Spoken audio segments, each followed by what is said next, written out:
Kính thưa đồng chí Nguyễn Bá Hợp, đại tá phó giám đốc công an tỉnh Bắc Ninh, phó ban an toàn giao thông tỉnh. Kính thưa các vị đại biểu, các thầy giáo, cô giáo cùng các em học sinh, sinh viên thân mến. Tình hình tai nạn giao thông đường bộ hiện nay đang ở mức báo động và được cả thế giới quan tâm. Theo Tổ chức Y tế Thế giới, hàng năm tai nạn giao thông đã làm 1,2 triệu người chết và hơn 50 triệu người khác bị thương. Trong đó có hơn 90% người tử vong ở các nước thu nhập thấp và thu nhập trung bình. Tại Việt Nam, hàng năm tai nạn giao thông đã làm hơn 11.000 người chết, chiếm khoảng 96% người chết do tai nạn giao thông.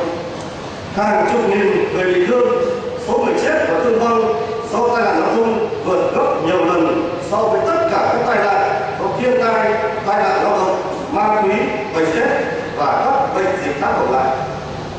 Theo số liệu thống kê, 70% tai nạn do người đi mô tô, đi xe máy. Những nạn nhân chịu hậu quả nhiều nhất là những người đi bộ, đi xe đạp, ô tô gắn máy, và tai nạn giao thông đường bộ đã trở thành nguyên nhân tử vong hàng đầu đối với nhóm trẻ em và thanh niên ở độ tuổi từ 5 đến 29 tuổi.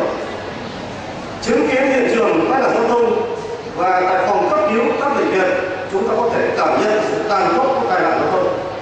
Những hệ lụy của tai nạn giao thông đã làm cho cuộc sống của nhiều gia đình lâm vào cảnh túng quẫn, bi kịch. Người may mắn sống sót thì mang thương tật, chạy chữa tốn kém và có thể mang di chứng dai dẳng đến suốt cuộc đời, trở thành gánh nặng cho gia đình và xã hội. Có thể nói, tai nạn giao thông là một thảm họa, là quốc nạn chưa có dấu hiệu thuyên giảm. Nguyên nhân tai nạn giao thông phần lớn là do chủ quan của người điều khiển phương tiện giao thông, trong đó phổ biến là các lỗi do lái xe trong tình trạng say xỉn, chạy quá tốc độ quy định, vượt sai quy định, đi không đúng làn đường, không quan sát, không chịu nhường đường, đặc biệt là không đội mũ bảo hiểm. Công tác đảm bảo trật tự an toàn giao thông đã được Chính phủ, Ủy ban An toàn giao thông quốc gia, các bộ ngành, các địa phương đặc biệt quan tâm. Đảng, Nhà nước đã ban hành nhiều chỉ thị, nghị quyết chỉ đạo các địa phương xây dựng kế hoạch và triển khai nghiêm túc thực hiện. Tình hình trật tự an toàn giao thông có những chuyển biến tích cực. Tai nạn giao thông đã được kiềm chế trên cả nước. Trong 8 tháng đầu năm 2022, tình trạng tai nạn giao thông trên địa bàn huyện Thuận Thành đã giảm so với cùng kỳ của năm 2011.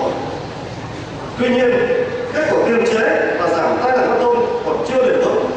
Số người chết, số người bị thương do tai nạn giao thông vẫn còn rất cao và còn tiềm ẩn nguy cơ gia tăng. Tai nạn giao thông đặc biệt nghiêm trọng trên đường bộ vẫn còn xảy ra. Thực hiện sự chỉ đạo của Ủy ban nhân dân tỉnh, kế hoạch của Ban An toàn giao thông tỉnh Bắc Ninh, hôm nay huyện Thuận Thành tổ chức lễ phát động thực hiện tháng cao điểm về an toàn giao thông. Thay mặt Ban An toàn giao thông huyện Thuận Thành, tôi đề nghị các cấp, các ngành, các địa phương, các thành viên Ban An toàn giao thông từ huyện đến các xã, thị trấn, các đơn vị có liên quan tích cực tham gia hưởng ứng đợt cao điểm về an toàn giao thông, tích cực hưởng ứng năm an toàn giao thông 2012 và tập trung vào một số giải pháp sau đây. 1. Tích cực tổ chức các hoạt động tuyên truyền hưởng ứng đợt cao điểm an toàn giao thông và hưởng ứng năm an toàn giao thông bằng các hình thức như treo băng rôn, pano áp phích, tuyên truyền trên hệ thống thông tin đại chúng. Tổ chức các buổi nói chuyện về luật an toàn giao thông đường bộ, nghị quyết 32 của Chính phủ ngày 29 tháng 6 2007 về một số giải pháp cấp bách nhằm kiềm chế tai nạn giao thông và ùn tắc giao thông. Nghị quyết số 88 của Chính phủ để tăng cường thực hiện các giải pháp đảm bảo trật tự an toàn giao thông. Nghị định 34 của Chính phủ về xử lý vi phạm hành chính trong lĩnh vực giao thông đường bộ. Tăng cường giáo dục an toàn giao thông để nâng cao ý thức, thay đổi hành vi chấp hành luật giao thông của người tham gia giao thông. Tổ chức cho cán bộ, công chức, viên chức, người lao động, học sinh, sinh viên ký cam kết thực hiện nghiêm túc luật giao thông. Ngành giáo dục đào tạo tổ chức giáo dục đưa bộ môn giáo dục về an toàn giao thông và chương trình chính khóa và các học ngoại khóa.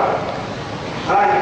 Tăng cường đầu tư cho hệ thống giao thông đường bộ, khắc phục xử lý kịp thời các điểm đen, các hư hỏng của các công trình giao thông đường bộ, lắp đặt bổ sung các biển báo, sơn vạch, cờ đèn tốc, hệ thống chiếu sáng tại các đường quốc lộ, tỉnh lộ, đường huyện, kể cả đường trong đường bộ.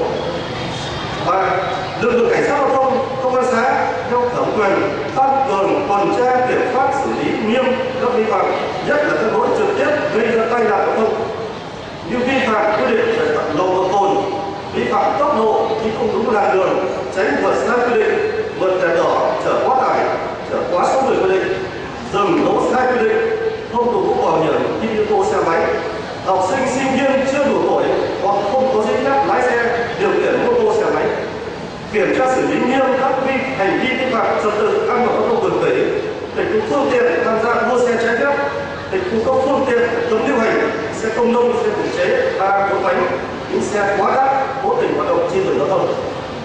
Thông báo về cơ quan đơn vị doanh nghiệp các trường hợp vi phạm về an toàn giao thông. 4. Ủy ban nhân dân các xã thị trấn với sự giúp đỡ của các ngành chức năng của huyện tăng cường kiểm tra xử lý vi phạm về hành lang an toàn giao thông, lấn chiếm vỉa hè lòng đường, hỗ trợ trái phép, duy trì trật tự đảm bảo đường thông hẻ vắng. 5. Nâng cao tinh thần trách nhiệm của đứng đầu địa phương đơn vị trong công tác đảm bảo trật tự về an toàn giao thông, nâng cao hiệu quả quản lý nhà nước, công tác phối hợp với các ban ngành, các đoàn thể, các tổ chức chính trị xã hội tạo ra bước đột phá trong công tác đảm bảo về trật